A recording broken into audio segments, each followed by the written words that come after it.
Tayo po ba ay masaya? Amen! Okay. So, salamat sa oras na ito na pagkakataon.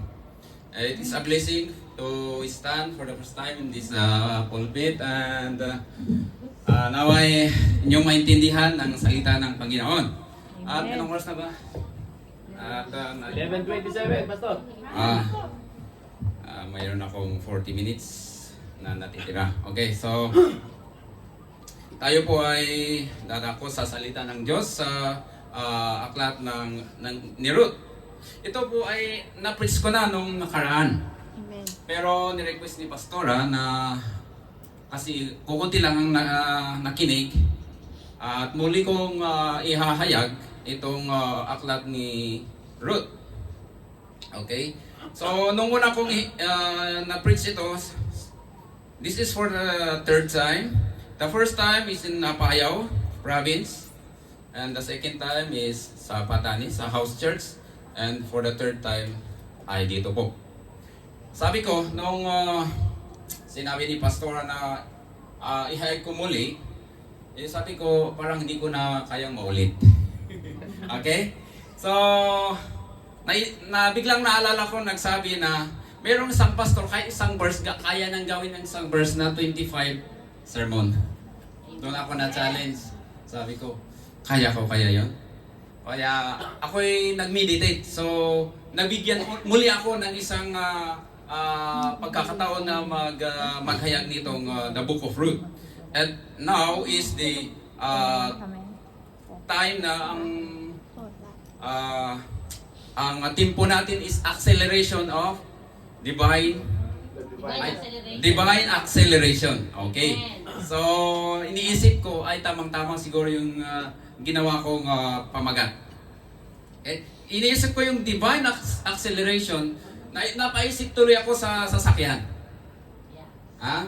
Ang sasakyan po ay may accelerator. Tawag. Pag yan ay inapakan mo, tatakbo na yan. So parang ganun din ang pananampalataya natin sa Panginoon. Okay? So, kapag may pagsubok, na-accelerate yung ating pananampalataya. Nasusubok po kung gaano siya tatakbo, kung gaano po siya mabilis or paano siya mag-response. Okay? So, hindi lang po sa pagsubok, ganun din po sa pagpapala. Mas po na nakikita ko sa maraming tao, pag siya ay pinagpala, muling na-accelerate. Pero ang iba, na-accelerate sa pababa, ang iba pataas. Amen. Nakakalimutan po natin ang Panginoon pag tayo ay pinagpala, di ba? Pero sa oras na ito, sana hindi natin makalimutan. Sa Book of Ruth, chapter 1, verse 1 to 5, and chapter 2, verse 10. Okay? So, basahin po natin. Doon po ako magbasa pala. Sige, basahin natin. Now it came to pass in the days when the judge ruled that there was a famine in the land, and certain man of Bethlehem, Judah, went to sojourn in the country of Moab. He and his wife and his two sons, Elimelech, and the name of his wife Naomi, and the name of his two sons Mahlon and Chilion, Ephratites of Bethlehem, Judah, and they came into the country of Moab and continued there. And Elimelech, Naomi's husband, died. She was left and her two sons. And they took them wives of the woman of Moab. The name of the one was Orpha, and the name of the other was Ruth. And they dwelt there about 10 years. And Mahlon died, also both them, and the woman was left of her two sons and her husband. Then she fell on her face and bowed herself to the ground and said unto him, Why have I found grace in thy eyes, that thou shouldest take knowledge of me, saying I am a stranger? Pwede po ba tayong tumayo ng saglit? Amen. Maghawak po ng kamay. Magsihawa po ng kamay. Bitawan mo yung cellphone. Hawak po ng kamay. Sabi sa salita ng Diyos sa Matthew 18 verse 19. Paki-flash po. 18:19.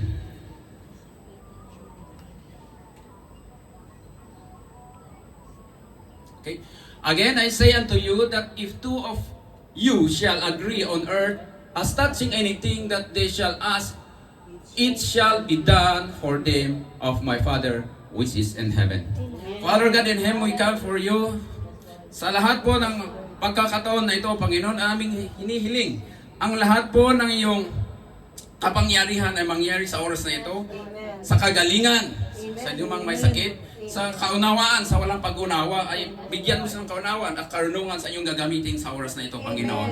Sa lahat po ang sabi mo sa salita mo na kanilang hinahawakan ngayon ay magkakaroon po ng kagamutan at kagagalingan. Salamat o Diyos, mapa-physical man o spiritual. Salamat o Diyos, aming pinagkakatiwala ang iyong salita sa oras na ito na siya ang magbibigay ng kapayapaan at kaunawaan sa bawat isa. Lord, thank you so much. Ang iyong banal na Espiritu, ang aming hinihiling para siyang magbigay sa amin ng karunungan sa oras ito. Ang iyong lingkod ay walang kakayahan, pero ang iyong banal na Espiritu ang magbigay ng kaunawaan at karunungan sa bawat isa. Sa ngalan ni Jesus. Amen. Pwede po tayong umupo. Salamat. Okay. So, ang ating pamagat ngayon ay choosing the right decision in times of difficult situation. Ayan. Nung una ko na-preach ito, commitment. The two kind of commitment. Nung pangalawa, na-preach ko, the blessing of commitment. And now, pangatlo, choosing the right decision in times of difficult situation. Amen. Okay? Sa atin pong nabasa, makita po natin from chapter 1 to 4, sa lahat po ng chapter na yan, ay kwento ni Ruth at ang kanyang pamilya na kanyang kinabibilangan. Okay? So, sa oras na ito, ang una po natin malalaman sa pagpipili ng ating decision ay kailangan po nating malaman yung tinatawag na consequence. Sa lahat ng ating dreams, sa ating mga pangarap sa buhay, mga career, ito po ay hindi madaling gawin, ngunit tayo po ay makaka-experience ng tinatawag na difficulties or trials. Nung tayo po punta dito sa Macau upang maghanap ng trabaho, ay nakaka-experience po tayo ng mga trials, di ba? At mga difficulties. Pero, hindi ito ang hadlang, ngunit ito ay nagbibigay sa atin upang tayo ay muling para ipatuloy at palakasin pa ang ating paniniwala sa Panginoon. Kasi pag ang trials at difficulties ay siyang tumalo sa atin, tiyak hindi po tayo nandito.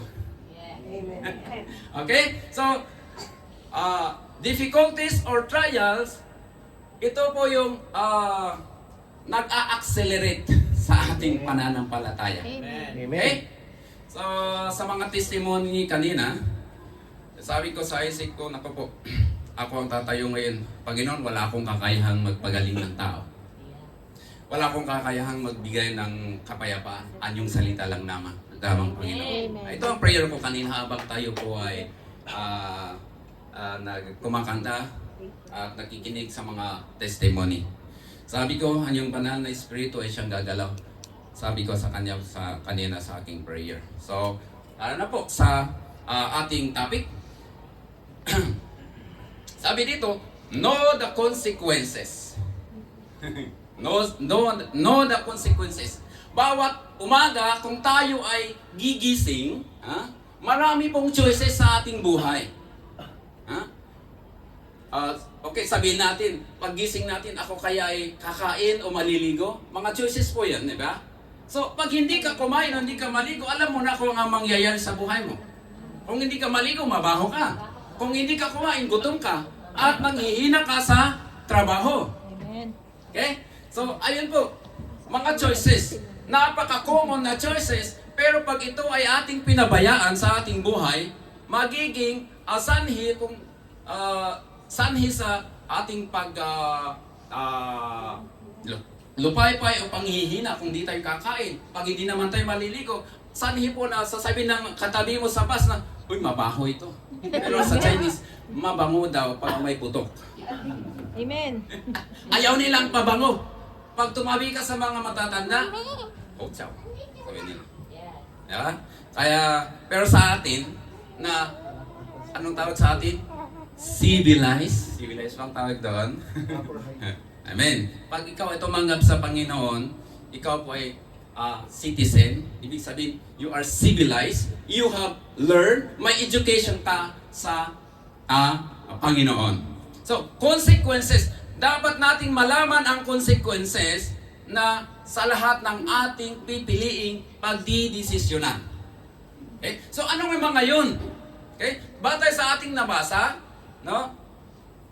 Na si Elimelech at ang kanyang pamilya ay nakaranas ng tagutom. Sabi dito, famine. Okay? Famine.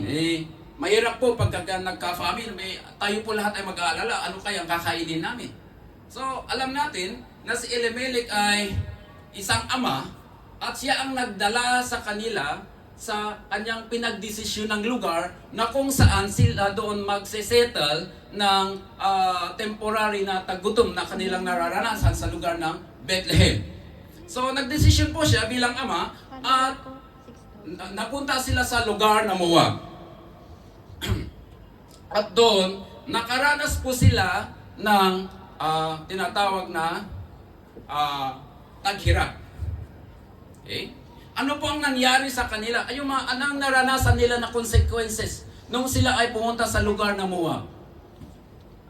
Ang kanilang anak ay namatay, pati na rin ang kanilang ama na si Elimelech ay namatay. Pero ang nakakalungkot, mga kaibigan, yung mga natitira na buhay ay wala nang magtatrabaho sa kinabukasan nila. Okay? So,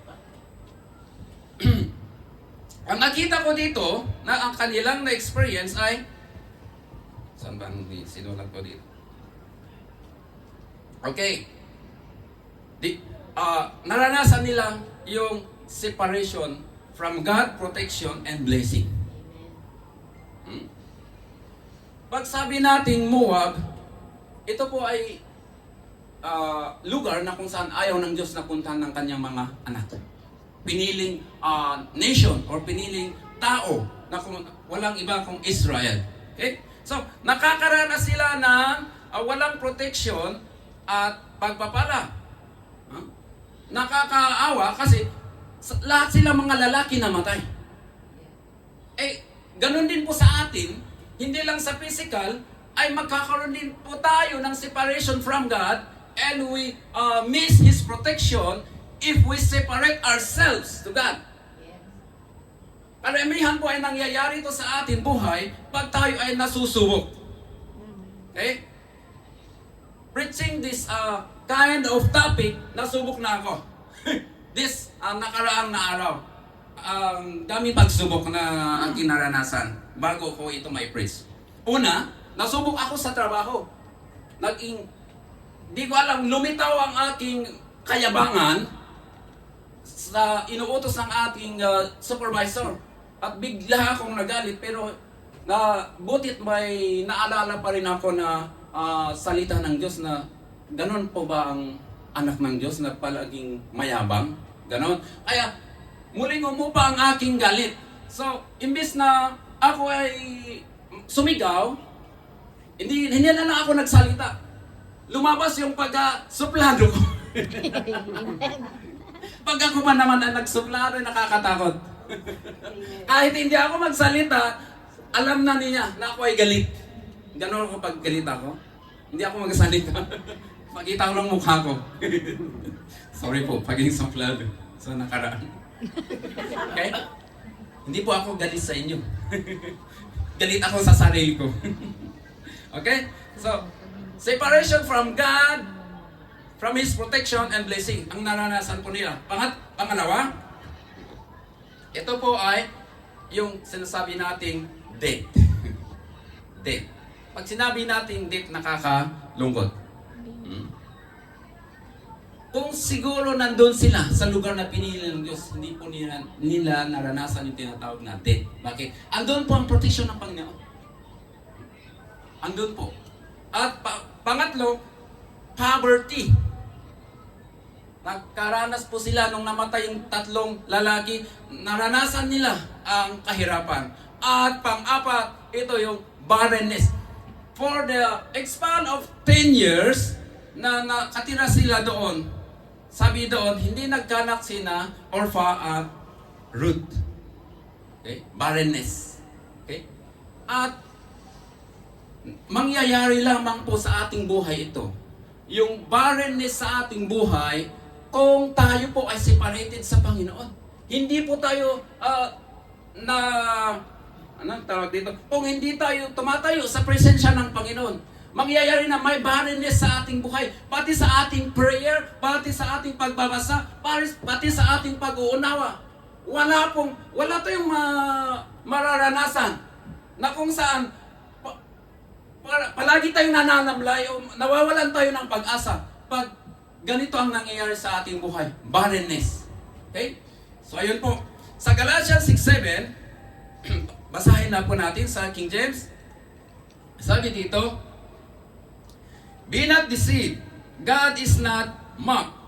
For whatever a man soweth, that shall he also reap." Okay? So, kung ano man ang ating desisyon ngayon, okay, it will determine our destiny tomorrow. Hmm? Kung ano ang pinagdidesisyonan natin, pag-isipan natin mabuti, pag-aralan natin ang mga consequences para hindi tayo mapahamak. Kasi mabubuhay po tayo doon sa ating pinagdesisyonan. Ang desisyon po ay minsan lamang mangyayari. Pero yung consequences niya ay ating ikakabuhay. Hmm? Amen. Ayan. Kung tayo ay sumasama, Sanda ko ako. Okay. Kung tayo po ay sumasama sa wrong company, wrong marriage, mabubuhay po tayo sa consequence sa mga sinasamahanan. Gaya ng kanilang ginawa. Sila ay pumunta sa wrong company. Maling mga tao na hindi po kalugod-lugod sa Panginoon kasi sila ay nagsisisamba ng, ang tawag dito, Diyos-Diyosan. Ayaw ng Diyos na may ibang Diyos sa kanyang buhay na kinikilala ng tao.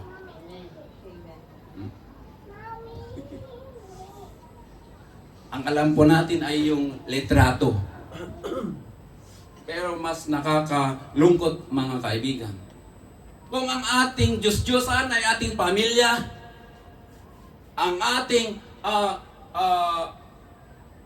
pagpapala, yung pala na ating natanggap sa Panginoon, mga sasakyan, mga bahay man, nakakalungkot.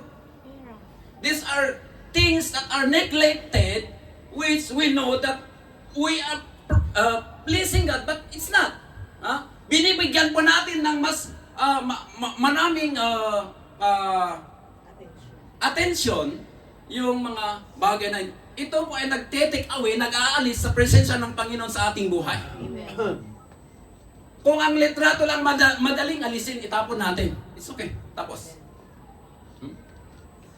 Kahit ang sabi ng Panginoon sa Matthew 19, verse 16 to 30, sabi doon, kung kaya ba nating iiwan ang ating pamilya, ang ating anak, ang ating bahay, at ang ari-arian, at tayo ay manilbihan sa Panginoon. Alam mo na.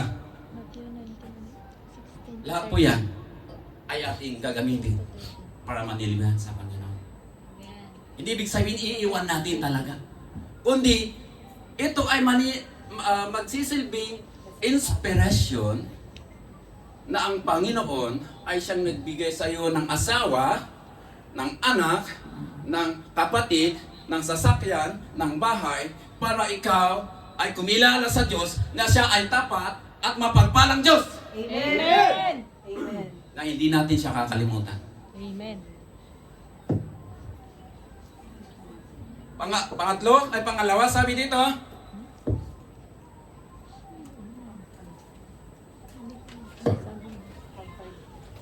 hindi. Okay, so tapos na tayo sa consequences. Sorry.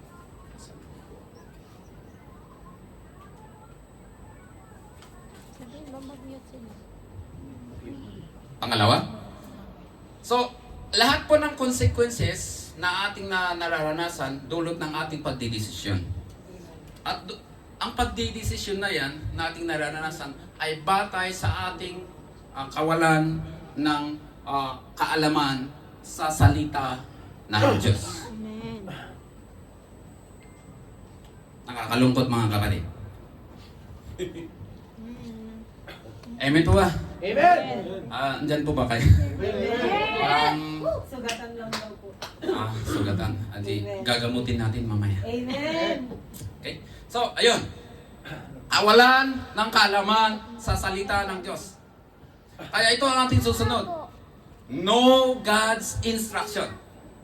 Okay? Know God instruction. Okay? Ano po ba ang instruction ng Panginoon? Lahat po ng kanyang salita ay instruction para sa ating temporary dwelling on this earth before dwelling in His eternal kingdom. No, no, no. Okay? So, No. sabi dito, hindi po lahat ng location ay allowed sa atin para tayo ay ma-restore. Batay po sa ating binasa na history or historia ni Elimelech at kanyang pamilya, umalis sila sa Canaan or the promised land that God gave them to sojourn, and they go to the place of Moab in order to restore yung kanilang pangangailangan dahil nga sa famine na kanilang nararanasan. Okay? Not knowing that they neglect the instruction of God. Ano po ba ang instruction ng Panginoon sa bayan o sa nasyon ng Israel o ng kanyang piniling mga anak?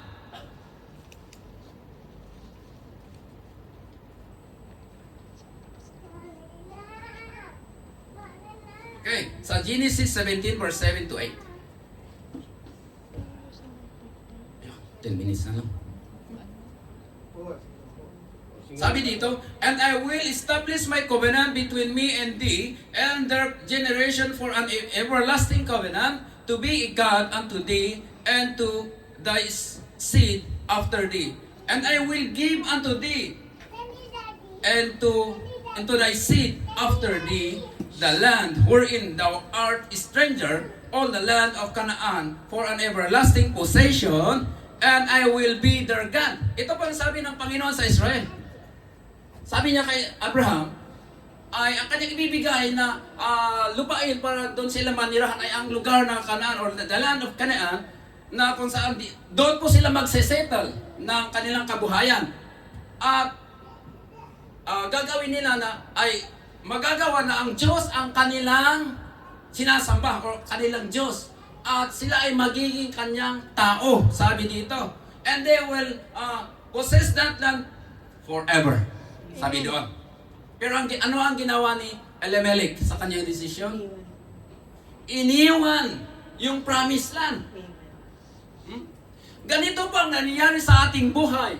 And it is a nature of man na kung may trials o pagsubok or difficulties sa ating buhay, ay nang nangyari lamang na tayo po'y agad at mag-desisyon na mag-evacuate. Lalo na sa pag-aaway sa pamilya, mag-asawa.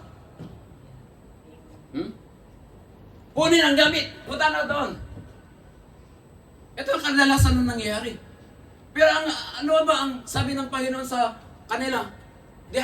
Binigyan ng Panginoon ng instruction. Ano ang binigyan ng Panginoon sa instruction sa mag-asawa? They will be together till death do us part. Amen. Nasubukan na ako dito sa trabaho. Nung ako'y nagalit, ang agad-agad na lumitaw sa aking kaisipan, sabi ko, I will resign. Lilipat ako sa ibang company. Kadali. Kita mo naman ang pride, di ba? Amen. Pag wala tayo sa salita ng Diyos, ito po ay kadalasan nangyayari sa ating buhay. Ha?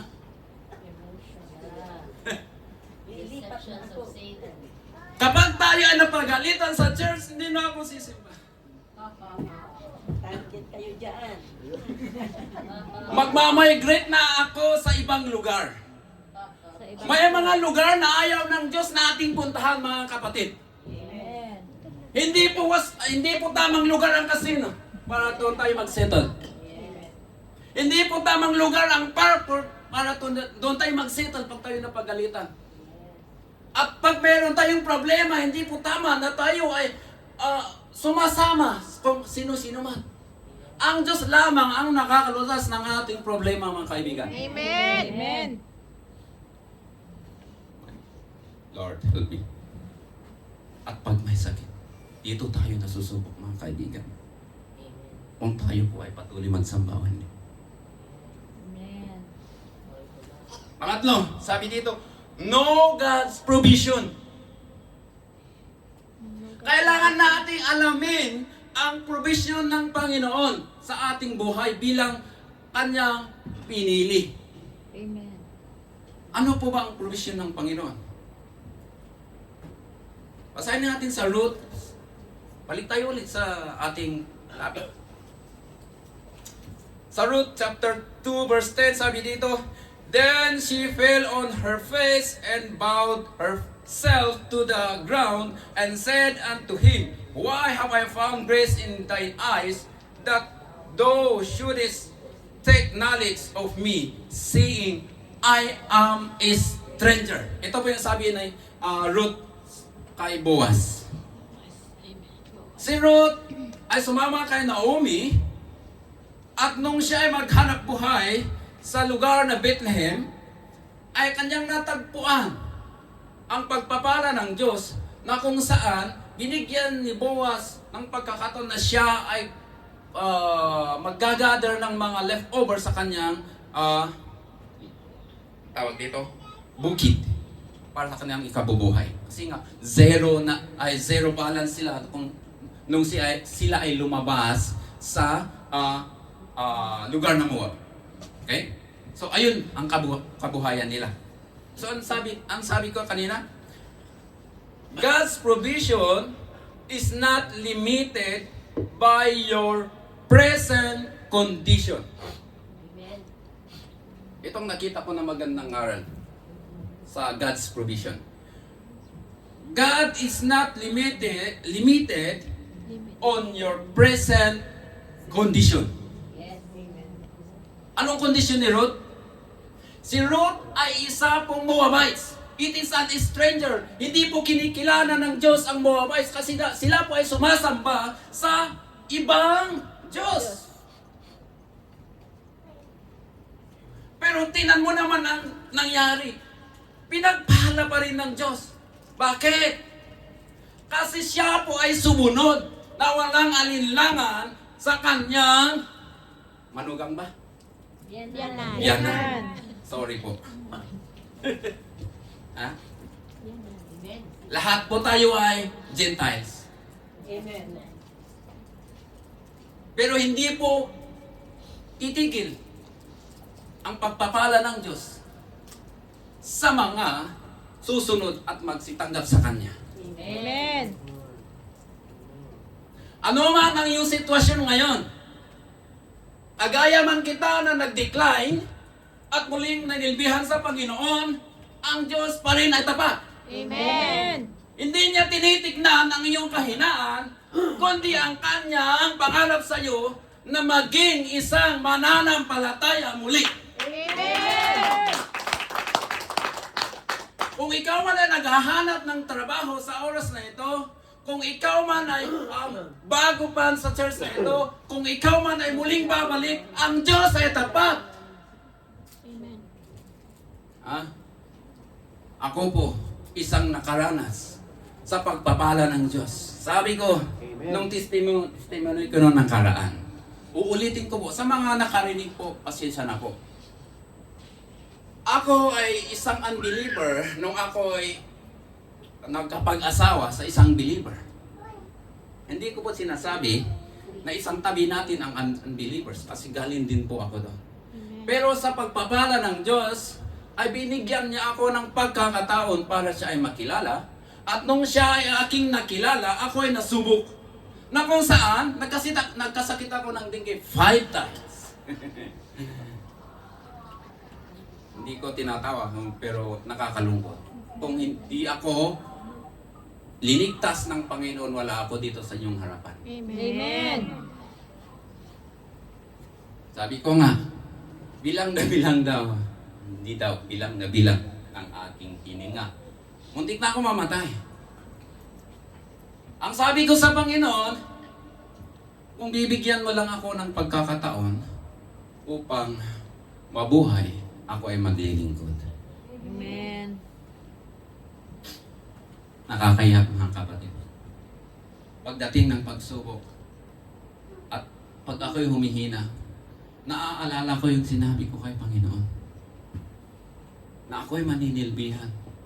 Ibig sabihin, kung hindi ako manampalataya o magpatuloy sa Panginoon, yun ang nagbigay sa ating buhay, sa aking buhay.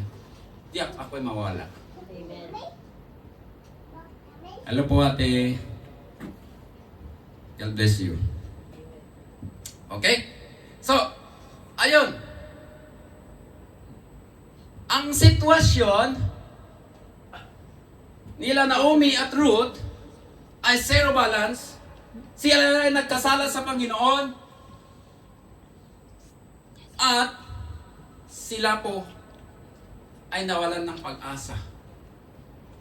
Pero nung sila ay bumalik, si Naomi ay bumalik at si Ruth ay sumunod na walang pag-aalinlangan, siya po ay nabigyan pagkakataong muli para sila ay bumangon at mabigyan ng papamala sa Panginoon. Amen. Ang Panginoon na kanilang sinundan ay hindi nagsisinungaling. Tapat. Na-restore ang kanilang buhay. Yung 10 years ng barrenness, naging nagbuga, nagkaroon si Ruth ng anak na isa kay Boaz. At yun si Obed.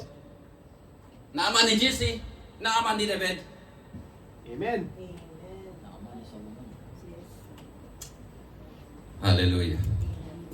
Thank you, Lord Jesus. Wala pong stranger sa Panginoon kung tayo ay tatanggap sa Panginoon. Amen. Ano sabi sa Romans 9, verse 25?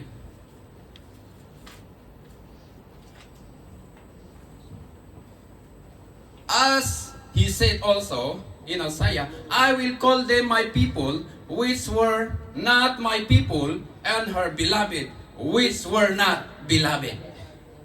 Amen. Salamat sa Diyos sa kanyang pagmamahal. Sa ngayon, may pagmamahal po ba tayo sa Panginoon? Meron. Amen. Amen. Salamat. Gayahin po natin yung ginawa ni Ruth. Ang satisfaction sa ating buhay ay nakadepende po sa ating confession at commitment at action sa ating ginawa, ay sa ating sinabi. Okay? Satisfaction is depend on a confession and commitment to take action. Lahat po tayo ay naghahanap ng fulfillment sa buhay Amen. at satisfaction. Pero parang mahirap kung wala tayo sa Diyos. Hindi lang parang mahirap na talaga. Tularan po natin si Ruth. Si Ruth ay nagsabi ng kanyang commitment sa kanyang biyanan na siya ay susunod na walang pag-alinlangan. Hindi lang sumunod, hindi lang nagsabi, pero nag-act siya. I-take action. Nung doon po sila sa Bethlehem, sa lugar ng pagpapala ng Panginoon, na kung siya ay naging initiative na magtrabaho sa kanilang kabuhayan, at palagi siyang nagtatrabaho araw-araw. Ang pananalangin po ay walang paghihinto, mga kapatid. Ang pagbabasa ay wala pong hinto, mga kapatid.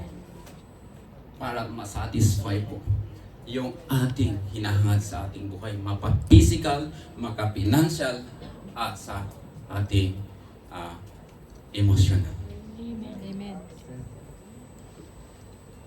Tanungin ko kayo ngayon. Sana patawarin niyo po ako na magtanong.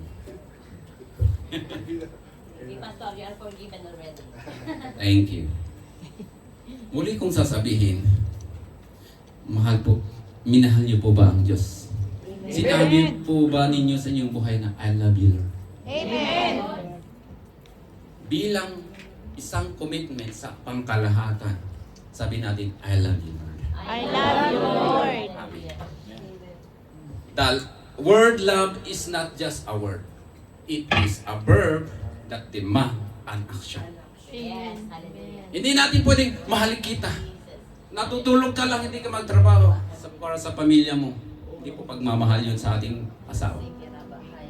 Sinabi mo mahal kita pero hindi wala kang oras makipag-usap sa inyong asawa, sa inyong boyfriend, girlfriend.